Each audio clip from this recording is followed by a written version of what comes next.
último momento.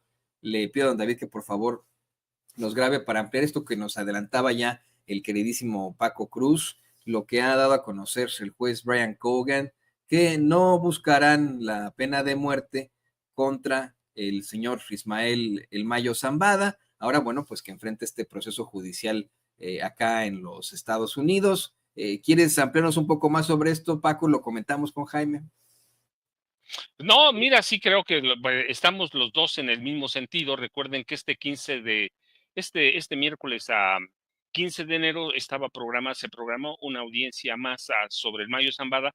La idea o el objetivo de esta audiencia era nada más conocer si había conflictos de interés por el abogado que sirve al Mayo Zambada, porque es el mismo que sirve a Vicente Zambada Niebla, que está en negociaciones con el siempre o como sirve como testigo protegido a Estados Unidos. Y eso lo que nos dice, Toño, que hay una negociación abierta, que le abrieron las puertas al Mayo Zambada para algo, y que los delitos por los que se le acusa, eh, que son conspiración para cometer o perpetrar asesinatos, narcotráfico a gran escala, participación activa en una empresa criminal por mucho tiempo, por décadas, del 87 para acá, posesión de armas de fuego, es decir, son delitos todos, son 17 cargos, todos que conllevan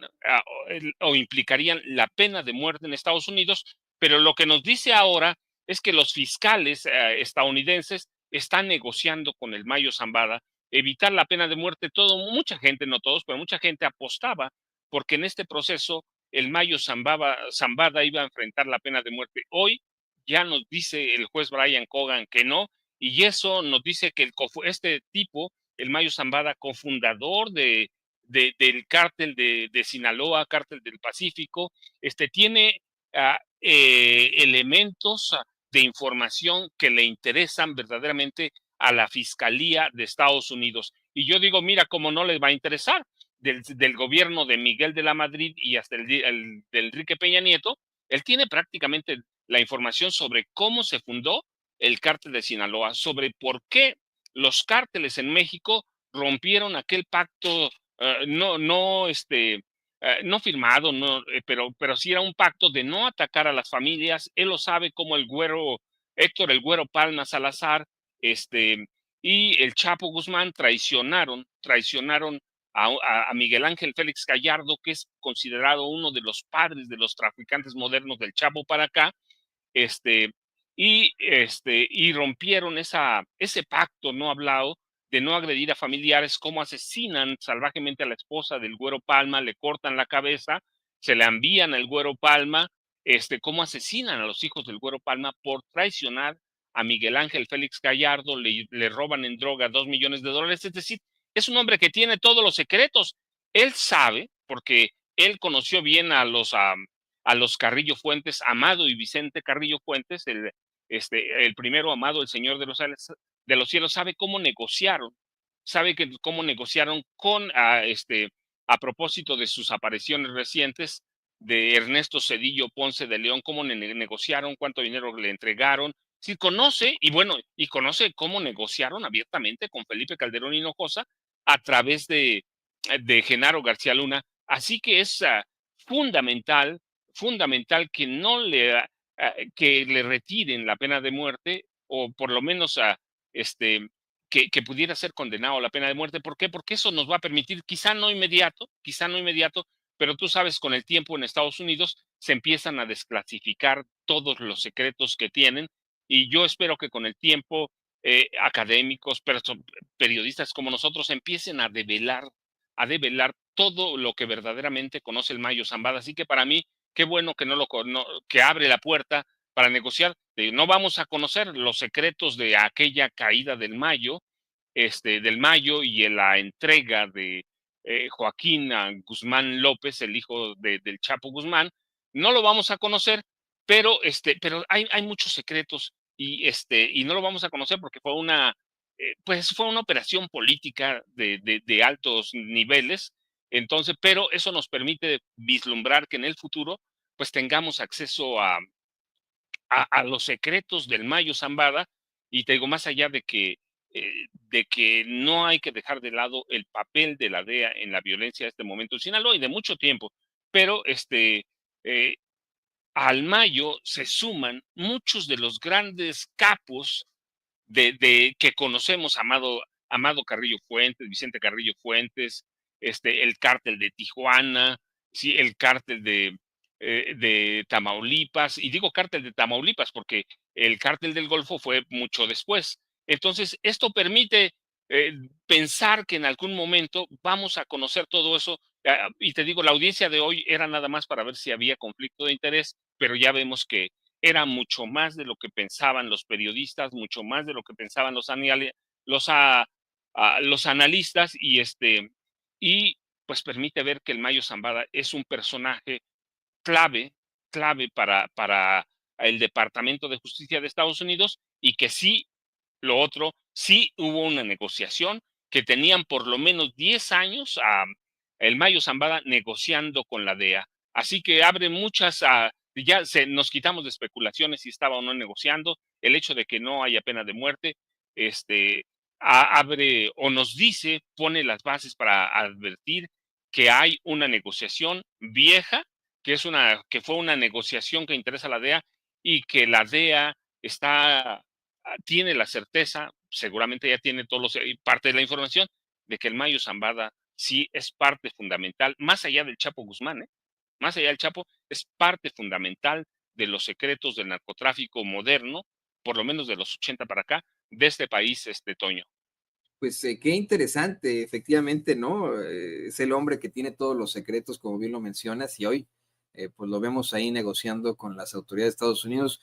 Ya lo informaba Jesús García, el corresponsal del periódico La Opinión. El Mayo Zambada rechaza cambiar de abogado a pesar del conflicto de intereses con Frank Pérez, quien representó a su hijo Vicente Zambada. Está en negociaciones con fiscales, pero no sabe cuándo se decidirá al respecto, mientras avanza en paralelo el proceso para el juicio. Luce de cabello entrecano, más largo, sin bigote, y aunque camina lento, se ve una persona fuerte. La próxima audiencia será el próximo 22 de abril, y tú nos confirmas, Paco, que el juez Brian Cogan no buscará la pena de muerte en contra de Ismael Mayo Zambada. ¿Tú qué opinas, Jaime? ¿Cómo ves este proceso tan importante acá en los Estados Unidos? Pues yo considero que el Departamento de Justicia, el juez Hogan y los fiscales, yo no sé si lo sabían o lo esperaban, pero creo que están ante un embrollo judicial. Y el propio Mayo está contribuyendo a generar esta confusión, este enredo, mejor dicho, este enredo. ¿Por qué? A ver, el Mayo Zambada no fue extraditado. Y cuando no eres extraditado, es casi seguro que te decreten la pena de muerte. Pero también hay algo que se llama el debido proceso. Y en el caso de Mayo Zambada fue secuestrado por agencias federales de Estados Unidos. Estados Unidos no ha querido trasladar a México la información que se le ha solicitado y no se la va a dar. El gobierno de Estados Unidos no se la va a dar. Entre otras cosas porque se lo prohíbe su propio protocolo de seguridad en operaciones encubiertas, que ya no, digamos, yo no sé, esto de operaciones encubiertas ya a mí, francamente, es una invitación al sarcasmo. Decir que operaciones encubiertas cuando es evidente que todo el mundo sabe que fue una operación a la luz del día en la que participaron agencias de Estados Unidos. Me atrevo a decir sí, la Agencia de Inteligencia del Departamento de Seguridad Interna, posiblemente la CIA, y se han resistido sobre todo a dar a conocer el nombre del piloto que habría trasladado desde México a Estados Unidos al Mayo Zambada. ¿Por qué? El argumento es que Estados Unidos teme que si le dan a México la identidad del piloto, correría su vida riesgo. O sea, no se podría esconder así se fuera a China. Eso por un lado. Por el otro, realmente, esta es como una jugada. A mí realmente me ha dejado desconcertada la decisión de El Mayo de decir, yo quiero a Frank Pérez, yo sé que es el mismo abogado de mi hijo y que podría producirse un conflicto de intereses, porque el juez Cogan le advirtió hoy, oiga, tenga en cuenta que su hijo, el Vicentillo, puede ser llamado a declarar. Y el juez de su hijo es el juez Frank Pérez. Por cierto, Frank Pérez compareció hoy en la audiencia al lado del Mayo, pero no habló él, habló otro abogado haciéndose eco de la petición del Mayo. Así es que vamos a ver en qué termina esto. Yo sospecho que detrás de todo esto está la negociación en curso que mantiene el Departamento de Justicia.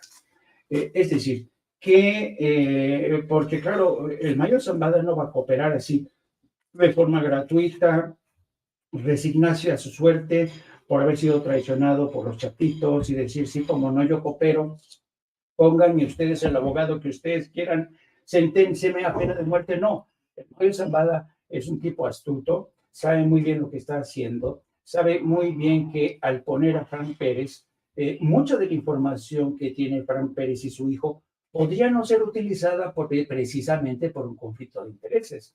A esto me refiero cuando hablo de un embrollo judicial, de este enredo que va a ser fascinante, como el juez Kogan y los fiscales le dan la vuelta a este tema, ¿no? A mí se me hace muy interesante. Vamos a ver de aquí al mes de abril, cuando es la próxima audiencia, a ver qué ocurre.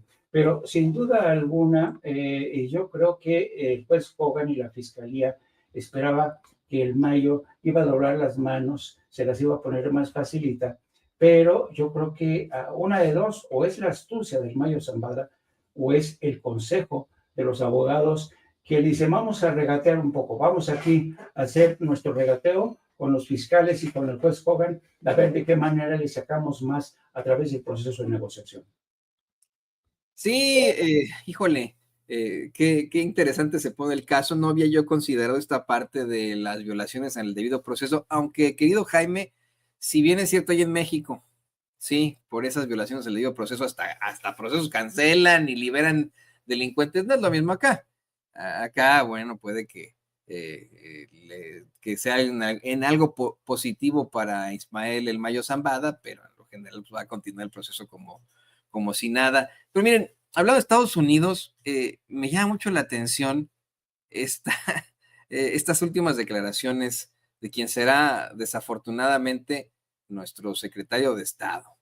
Este hombre que es pues la chimoltrufia cubana, Marco Rubio, este sujeto que en su momento aseguró que él de ninguna forma estaría cercano a o se acercaría a un artista del fraude como lo es Donald Trump, y ahora pues es su secretario de Estado, ¿no? Lo dijo tantas y tantas veces, hasta clips le han hecho ahí de tantas veces que dijo esto de con artist. Y bueno, pues ahora al parecer ya le bajó de huevos, es la palabra, disculpe usted, pero así es, ya le bajó de huevos ese Marco Rubio que en algún momento dijo que iba a estar investigando al presidente López Obrador, que se iba a estar enfrentando a la presidenta Claudia Sheinbaum, y ahora, bueno, aseguró en estas audiencias en el Congreso que espera cooperar con México para combatir la amenaza de los cárteles y el tráfico de fentanilo. Esto fue lo que dijo Marco Rubio ahí en el Congreso, en estas audiencias. Deadly fentanyl and the Mexican people with endless violence. As secretary, will you initiate the process to designate these groups, these cartels, as foreign terrorist organizations? And if so, can you describe for the American people the national security tools that unlocks, that designation unlocks, to degrade the cartels? Well, first of all, the designation of a designated foreign terrorist organization brings with it a host of things. It makes it illegal to cooperate or work with them in any way or to be supportive of their endeavors. It cuts off access to all sorts of banking opportunities and the like around the world where it's important to move money around. Now, that said, it's probably an imperfect tool when it comes to these groups that you're discussing, because these are sophisticated criminal enterprises. They are terrorizing the United States, but they are sophisticated criminal enterprises, and they operate in the trafficking of people, drugs, and migrants to horrifying effect. Sadly, they also have basically operational control over huge swaths of the border regions between Mexico and the United States. That's just an unfortunate fact, and it's one we're going to have to confront with our partners in Mexico, is that these sophisticated transnational terroristic organizations have operational and functional control over huge swaths of areas that border the United States of America. And so whether that is the tool that we use, which is maybe the appropriate one, or some new one that we come up with, it is important for us not just to go after these groups, but to identify them and call them for what they are, and that is terroristic in their nature, because they are terrorizing America with mass migration and with a flow of drugs. What about military force? Well, that's an option the president has at his disposal. Obviously, it's not one that is in the purview of the Department of State. I think President Trump is someone that never publicly discusses his options and leaves himself the flexibility to act. I think there's a lot we can and will continue to do in close partnership with our allies in Mexico. I think there's more they can do as well to confront this challenge. And my preference would be, from the Department of State's perspective, my preference would be that we can work with the Mexicans on this issue cooperatively, because it is impacting their nation as much as ours. These sophisticated groups, these criminal organizations, don't simply threaten America, they threaten the Mexican political process. In the last election, you had multiple presidential candidates and other candidates to other offices assassinated. You've had journalists targeted and assassinated for speaking out against these groups. So these groups don't simply terrorize the United States, they're terrorizing and in some ways undermining the Mexican government and Mexican sovereignty and the health and well-being of the Mexican people. And so my hope in a perfect world is that we could work in close collaboration with Mexican authorities to take these groups out. Very good. Thank you. Final question. The Chinese Communist Party is used. Close collaboration, colaboración cercana, más no ya utilizando tropas. Fíjese, es una de las preguntas que le hacen ahí en el Congreso, en estas audiencias que están previas a la confirmación de del gabinete de Donald Trump. Y cuando le hacen esta pregunta de si están planeando utilizar fuerza letal militar en México, ahí ya cambia la cosa. O dice Marco Rubio que no es tanto la tirada, que la tirada es la colaboración con México. Se sacan siempre disculpe usted la palabrota, pero esa es la realidad, la mamada esa de que, es que en México asesinaron candidatos a la presidencia. Eso no es cierto. No asesinaron a candidatos a la presidencia, asesinaron a candidatos a otros puestos de elección popular, efectivamente, pero a ningún candidato a la presidencia. Eso fue pues en tiempos de Colosio se acabó. Esa fue la cosa que nos ocurrió. Y para que vea que lo hipócritas que son personajes como Marco Rubio, en todo caso intentaron asesinar al presidente Donald Trump en 2 ocasiones durante las elecciones de este año acá en los Estados Unidos, para que no nos venga con cosas del terror que pasan allá en México. Bueno, pues también pasan acá en Estados Unidos. Pero miren, para ya escuchar el comentario de nuestros colaboradores, le quiero pues sintetizar estos planteamientos que hace Marco Rubio con un tuit que emitió el queridísimo César Gutiérrez Priego y que es muy explicativo de lo que está ocurriendo. Dice: el senador Marco Rubio acaba de declarar en su audiencia de confirmación para secretario de Estado de los Estados Unidos que sobre la declaración de señalar a los cárteles de Sinaloa y el cártel de Jalisco Nueva Generación como entidades terroristas, la propuesta está en el Senado, que estos grupos criminales internacionales son sumamente sofisticados y reconoce que tienen control de gran parte de la frontera tanto en Estados Unidos como en México. A la pregunta de si se utilizaría acción militar contra estos grupos, señala que es una posibilidad del presidente Trump, pero que buscarán trabajar de forma coordinada con los aliados de México, sumando esfuerzos con el gobierno mexicano. Para quienes quieran ver una invasión de marines en México, parece que no les gustó lo que declaró el nuevo secretario de Estado. No le gustó tanto a Trump ni a la gente a su alrededor. Pues, ¿qué opinas de esto, querido Paco? Mira, Jaime, te voy a decir, Jaime Toño, les voy a decir lo que yo veo, que la política, como dice la vieja consigna, la política es el arte de mentir, de disfrazar palabras, de cambiar, de negociar, de ocultarse, de atacar cuando uno lo considere pertinente. Es decir, la política es el arte de no decir nada, justamente para no decir nada o para decir mucho no, para abrir la puerta a la especulación. Lo que hace Marco Rubio es cambiar todo el discurso que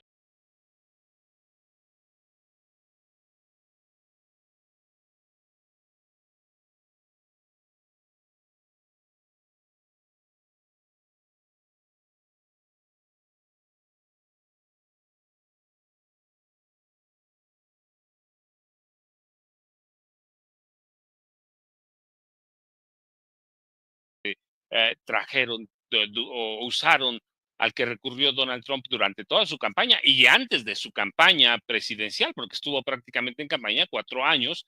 El discurso fue abierto, incursiones armadas, bombardeos, se develaron en uno de los libros sobre Trump las intenciones de bombardear con misiles Patriota a México.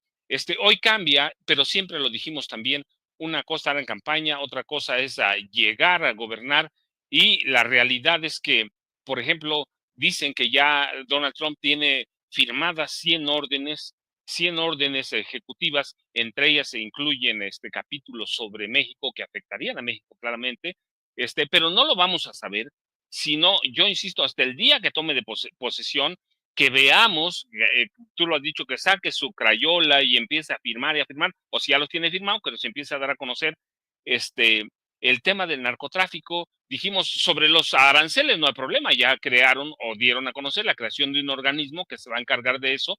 Sobre las deportaciones, tampoco hay duda que va a haber, no en los niveles que dice Trump, pero va a haber algo grande, porque Donald Trump tiene que satisfacer a un grupo de electores blancos que son duros, y que son xenófobos, son antiinmigrantes. Entonces, va a haber algunas medidas que sí va a tomar. Lo del narcotráfico, yo insisto, no lo vamos a saber hasta el día que tome posesión, hasta el día que sepamos si va a declarar terroristas a los grupos del narcotráfico en México en especial. ¿Por qué? Porque eso le permitiría a Trump usar leyes estadounidenses extraterritoriales.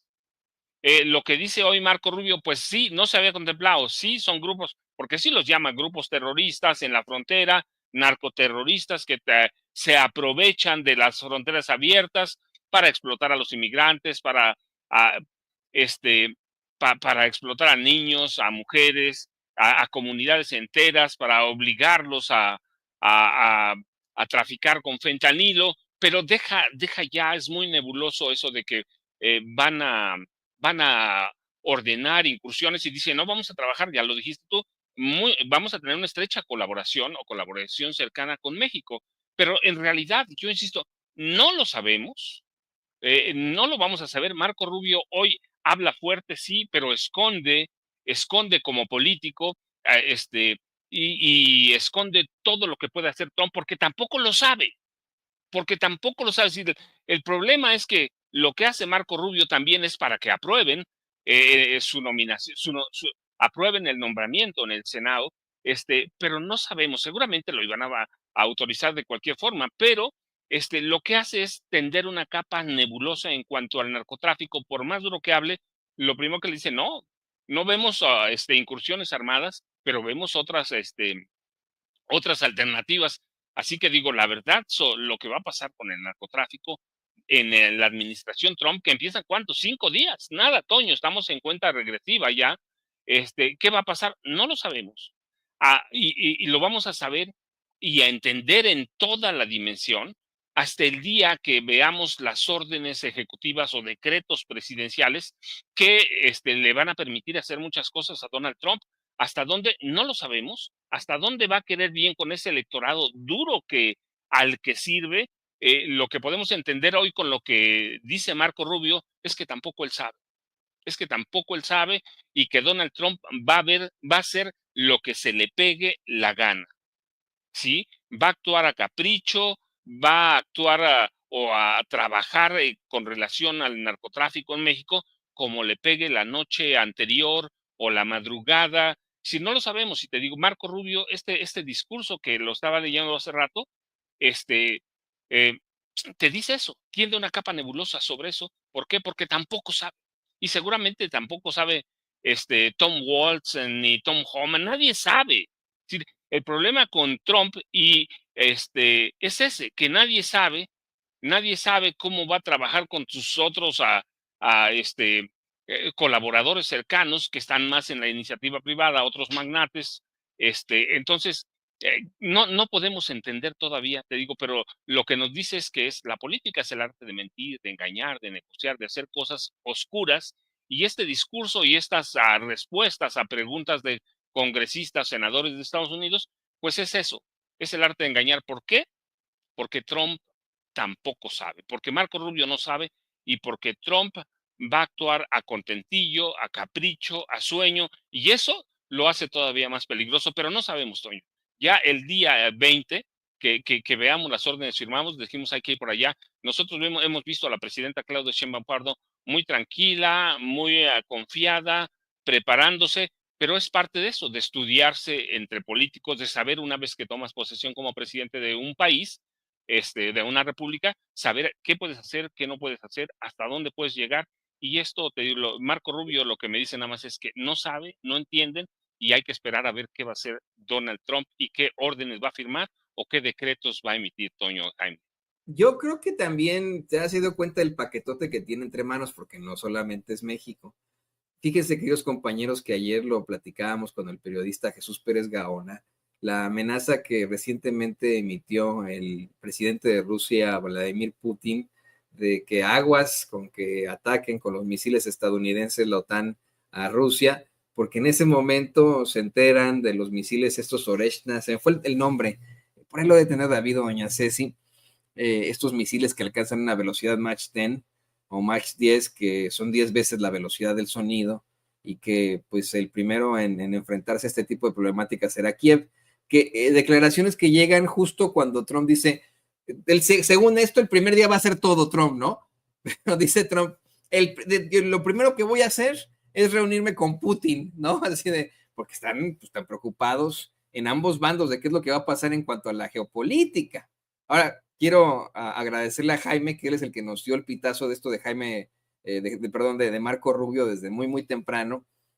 También pedirte tu comentario, querido Jaime, ante pues el paquetote que tiene Trump entre manos, porque insisto, ¿no? O sea, puede que digan, bueno, pues vamos a mejor colaborar con el gobierno de México porque son muchas cosas.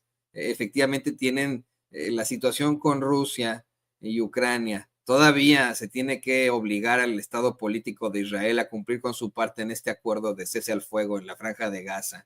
Está la situación con Taiwán, están las problemáticas en varias partes en África, ¿no? En intereses que tiene ahí Estados Unidos.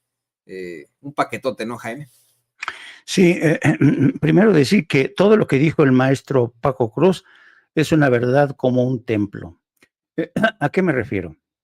Me refiero que efectivamente hoy quizá como nunca nos enfrentamos a la entronización de un gobierno de Estados Unidos donde todo es incierto.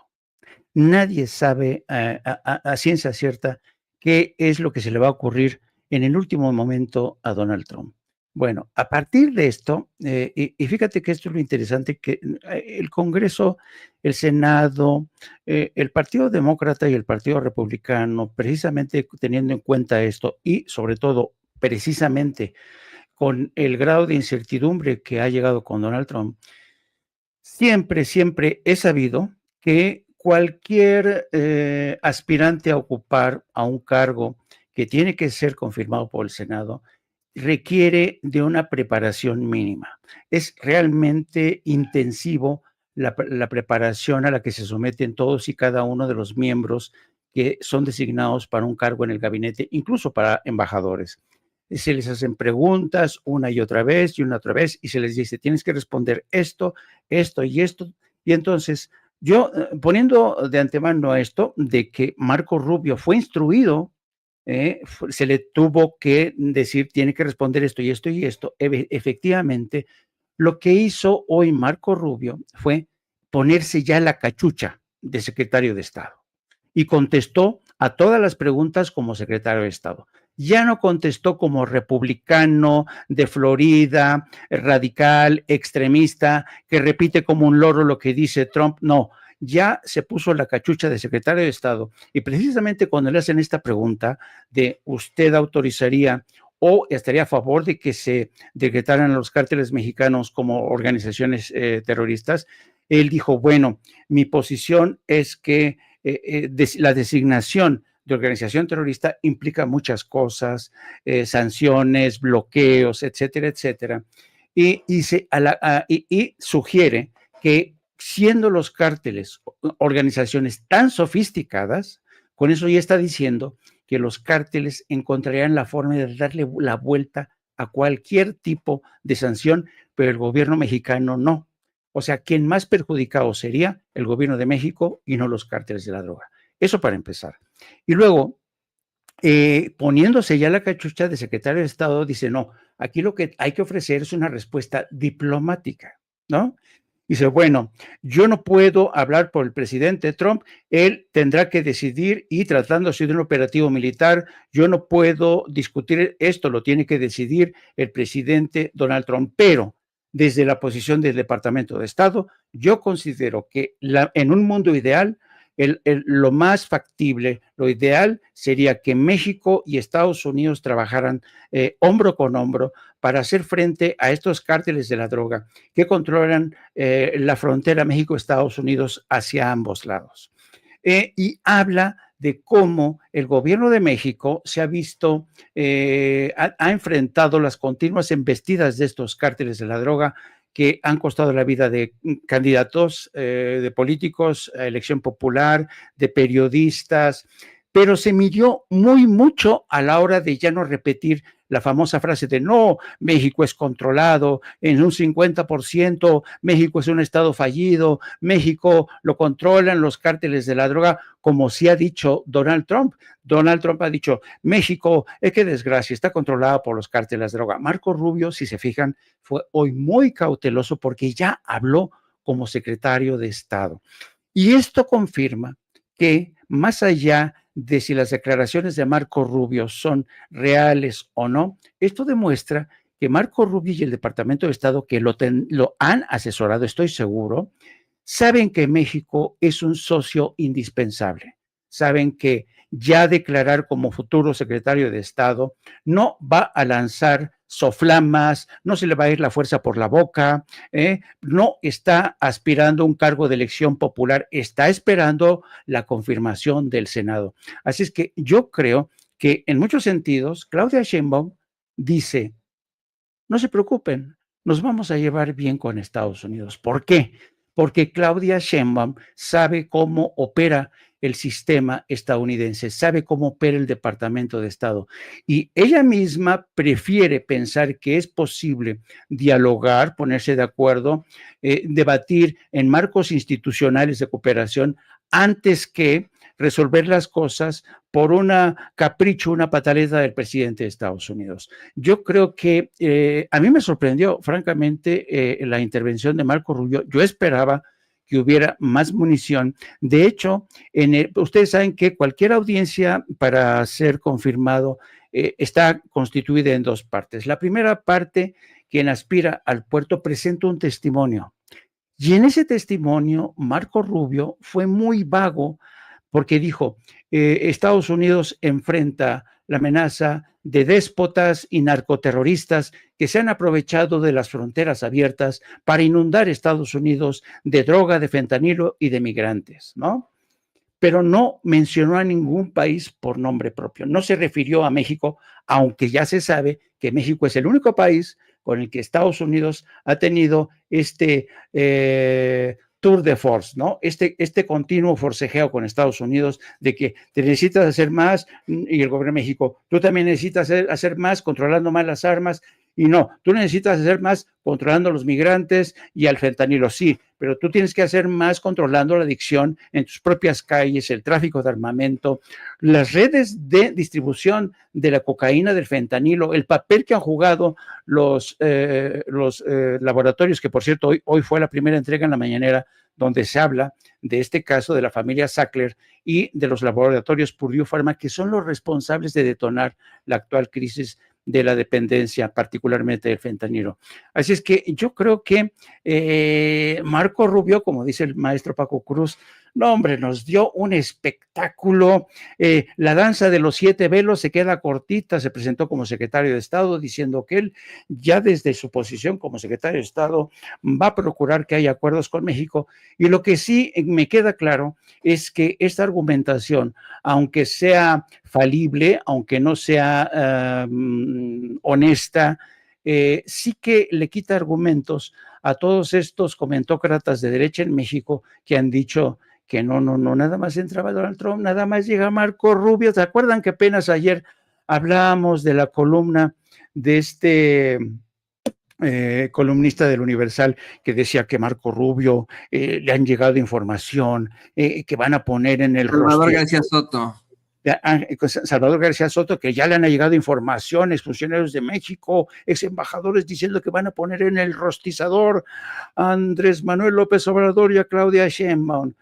Pues después de escuchar hoy a Marco Rubio, creo que Salvador García Soto va a tener más difícil tratar de convertir en realidad su columna de humo. Pues queridos compañeros, qué análisis, qué fortaleza, qué importante que podamos dar a conocer estas noticias de último momento, desde el cese al fuego en Gaza, la determinación de Brian Cogan en cuanto a alguna posible condena para Ismael El Mayo Zambada, los planteamientos que hace Marco Rubio, y todo eso con grandes periodistas como lo son Jaime Hernández y Francisco Cruz. Queridos compañeros, quiero agradecerles por pues vamos, aquí ya hicieron historia con estos breaking news y les pido por favor que nos compartan sus redes sociales. Estábamos contigo, Jaime, por favor, compártenos tus redes sociales. Sí, a mí me pueden seguir, ya saben, a través de X, a través de mi cuenta @Jaime Journo, y ya saben, como todos los días de lunes a viernes a partir de las 14 horas, en nuestro programa con la periodista Lourdes Salas, a quien todos conocen como Hildy, en nuestro programa de No Apto para Cínicos. Querido Toño, te mando un abrazo, a mi querido y venerado maestro, me inclino, mi querido anciano venerable, don Paco Cruz.